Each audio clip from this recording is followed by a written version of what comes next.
Welcome to the continuing adventures in search and rescue in the mountains of northern New Mexico.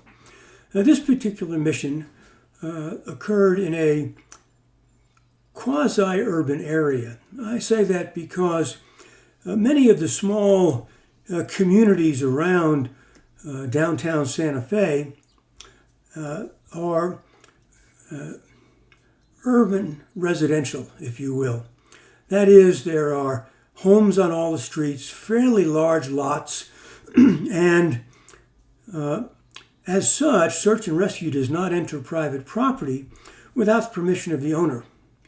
And this search was not like in downtown Albuquerque or Santa Fe or any other big city where it's strictly street by street. Most of the streets out in these areas are unpaved dirt roads, but fortunately for us, in this particular mission, we were looking for an older woman who probably had early stages of dementia or Alzheimer, and she had wandered off.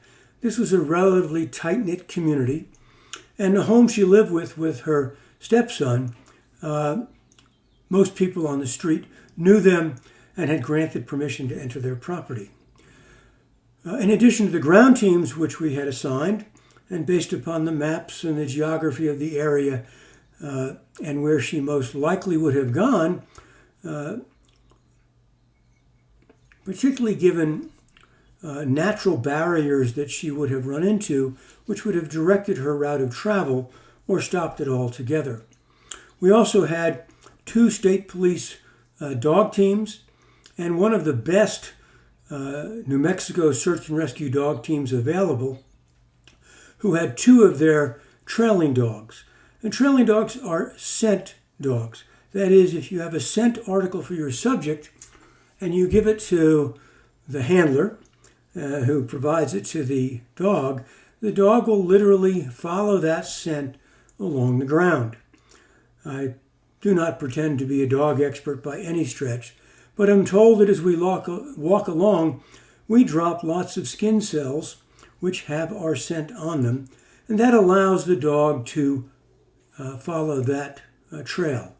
Now, there are many natural occurrences which preclude that from happening: wind direction, temperature, and a whole host of others.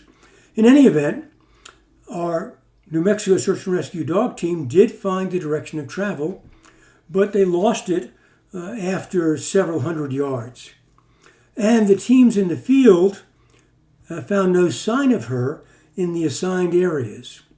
And they wanted to cross the road and search another area, which did not seem likely in the initial analysis. But forever trying to think outside the box and understanding that the ground teams are the eyes and ears of the incident commander and incident management team, we gave permission to them to search that area. And lo and behold, they found her. And she was not in particularly good shape. She had a number of cactus thorns in her. She was dehydrated and, of course, disorientated. Well, they were able to give her some fluids and help with the cold. And when they gave us the location, we tried to get a UTV, and we had several of them available from the state police who had run all of the hard roads multiple times to see if they could locate her. We found a way to get the UTVs to very close to the location of where the team that found her from the Los Alamos Fire Brigade, and as I have mentioned before, they are one of the best search and rescue teams we have. They were able to rendezvous with the UTV, put her on the UTV with 2 of their members to give her comfort and support, and they had given her jackets to wear and other items to warm her up. Brought her back to incident base. We had already called for EMS, Emergency Medical Service, to have an ambulance on standby, and her stepson